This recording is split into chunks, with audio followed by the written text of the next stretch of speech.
नमस्कार प्रेक्षकांनो, लक्ष्मीच्या पावलांनी मालिकेमध्ये या नैना आणि राहुलचं भांडं आता फुटताना तुम्हाला दिसणार आहे।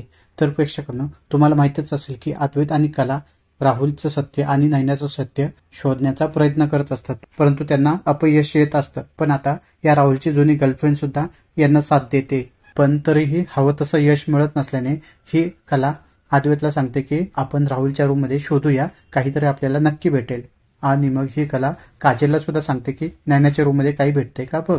अद्वैत राहुलच्या रूम मध्ये सगळं काही शोधत असतो आणि दुसरीकडे काजल नैनाच्या रूम मध्ये शोधाशोध करत असते आणि एका हॉटेलचा कार्ड भेटतं।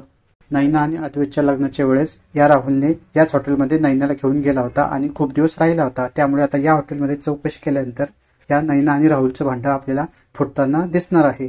पण आता पाहू, या सगळ्या गोष्टी होण्याआधी हा राहुल काहीतरी जुगाड करून या सगळ्या गोष्टी टाळतो की त्याचं भांडं फुटतंय। असेच नवीन व्हिडिओ पाहत राहण्यासाठी माझ्या चॅनलला नक्की सबस्क्राईब करा। धन्यवाद।